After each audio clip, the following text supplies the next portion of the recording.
नमस्कार दोस्तों, जय श्री राम, जय हनुमान। आगे के एपिसोड में हम देखते हैं शौचालय की स्थिति। शौचालय की स्थिति विश्वकर्मा प्रकाश के अनुसार और राजवल्लभ वास्तुशास्त्र और हमारे मुख्य जो ग्रंथ है सम्रांगण सूत्रधार, उसके अनुसार देखने का, समझने का प्रयत्न करते हैं। आधुनिक युग में जितने भी गृह का निर्माण हो रहा है, सभी में शौचालय एक आवश्यकता के रूप में देखा जा रहा है।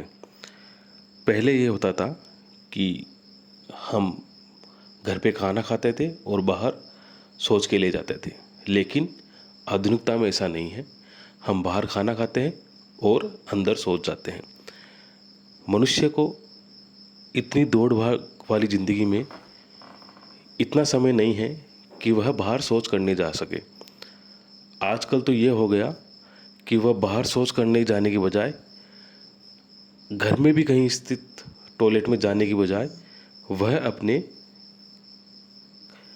कमरे के पास जो शौचालय बनाना ज़रूरी समझता है।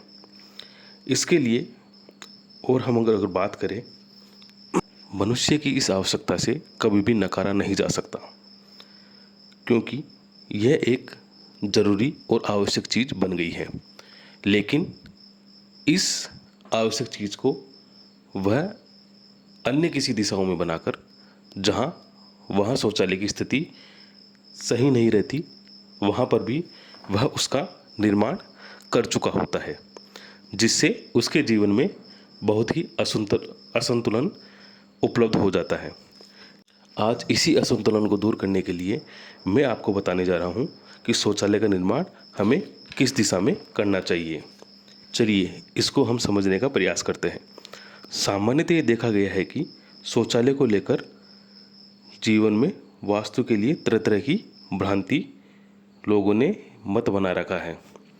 शौचालय की सही स्थिति आधुनिकता में सब नॉर्थ वेस्ट यानी वायव्य कोण को उचित मानते हैं, लेकिन मेरा ये मत है कि यह स्थिति सही नहीं है, क्योंकि उत्तर भारत में जो प्रमुख ग्रंथ है राजवल्लभ वास्तुशास्त्र, विश्वकर्मा प्रकाश, सम्रांगण सूत्रधार और इसके अलावा मध्य व दक्षिण भारत का मनुष्यालय चंद्रिका, इन सभी के अध्ययन के बाद मेरे को जो स्थिति सामने आई है, मैं उसको आपको बताने का प्रयास करता हूँ।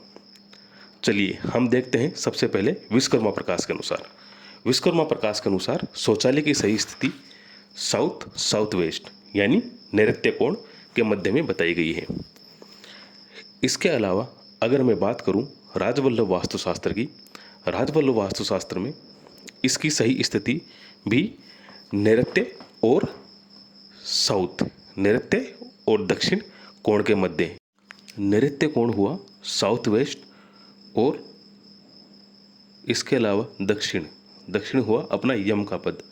दक्षिण एकदम मध्य में यम का पद आता है, नॉर्थ वेस्ट में एकदम नैऋत्य कोण हुआ साउथ वेस्ट और साउथ, नैऋत्य और यम, साउथ हुआ यम, नैऋत्य और यम के पद के मध्य में पद जो आता है भृंगराज का पद, उस स्थान पर टॉयलेट बताना या बनाना उचित बताया गया है।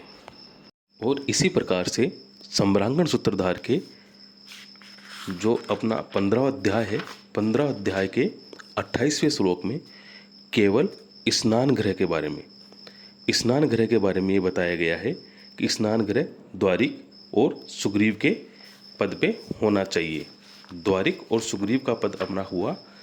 अगर हम वेस्ट की तरफ चलते हैं तो वेस्ट की तरफ नॉर्थ वेस्ट से ऊपर की तरफ, नॉर्थ वेस्ट से अपना हुआ नॉर्थ की तरफ जैसे हम चलेंगे, इस प्रकार से हम वास्तुशास्त्र के अनुसार जो हमारे 3 प्रमुख ग्रंथ है उत्तर भारत के, विश्वकर्मा प्रकाश, उसके अनुसार भी साउथ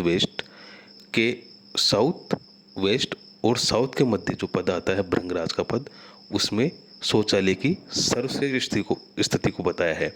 इसी प्रकार हम बात करें राजवल्लभ वास्तुशास्त्र में भी यही बताया गया है कि नैऋत्य कोण और दक्षिण कोण के मध्य में शौचालय को बनाना चाहिए। इसी प्रकार सम्रांगण सूत्रधार में शौचालय का कहीं भी जिक्र नहीं किया गया है, लेकिन उसमें स्नान गृह के बारे में ज़रूर बताया गया है। स्नान गृह के लिए साउथ वेस्ट की तरफ जो द्वारिक और सुग्रीव के जो पद है वहाँ पर स्नान गृह का स्थान उचित बताया गया है।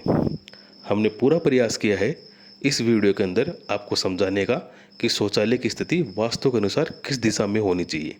आशा करते हैं आपको हमारा ये वीडियो पसंद आया होगा। मिलते हैं हमारे नए एपिसोड नए वीडियो के साथ। जय श्री राम, जय हनुमान। धन्यवाद।